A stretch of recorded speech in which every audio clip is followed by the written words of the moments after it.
What is important, though, is that a Republican in a district that President Obama had won twice, a first-time candidate, going up against a hand-picked candidate from out of town, picked by the National Party, the National Democrats, with all of the money behind her from the very beginning.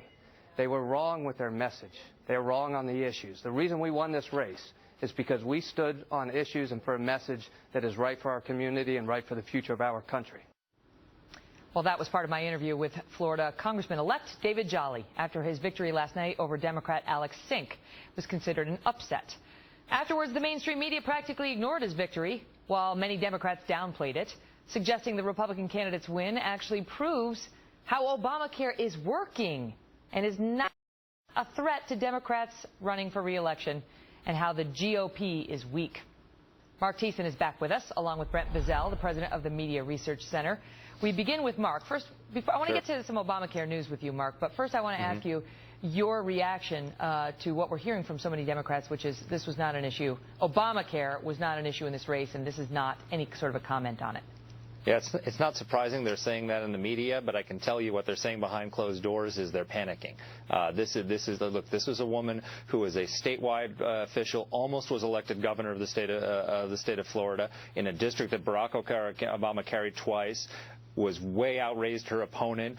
$4 million of outside money went into this race, and she still lost to a relatively unknown guy. And the issue was Obama and Obamacare, tying her to Obama and Obamacare. This is sending a signal, a shockwave throughout all of these other states where there are vulnerable Democrats who are worried that the exact same thing is going to happen to them. Meantime, the news keeps breaking on Obamacare. The approval numbers on the law are at all-time lows. The people who think it was a good idea is down into the 30s.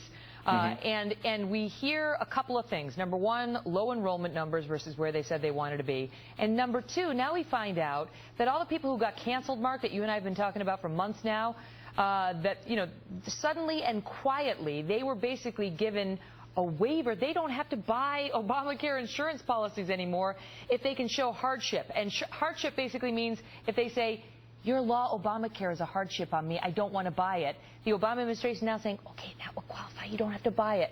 What? Is this any way to run the railroad? It's not any way to run a healthcare system, that's for sure. I mean, look, the fact is that they are desperately trying to prevent a second wave of cancellations before the October elections. Because there are tens of millions. We had like 6 million people who lost their plans in the individual market in the last fall. Going to be tens of millions of people who would lose their plans if they don't do something to stop those cancellations. The problem is if they take all these steps, then what happens is Kathleen Sebelius testified today, premiums are going to go up next year. And so the effect of it is that premiums go up. If premiums go up, people don't sign up. Young people don't sign up because it's not worth it. And so Obamacare spirals into a death spiral. So they are trying to save their political bacon, but in the process they are undoing Obamacare for us. Can I just show the viewers? I just want to show the viewers before we get to Brent. Kathleen Sebelius today talking about how the numbers, you know, what she always said was millions, not 7 million. Watch.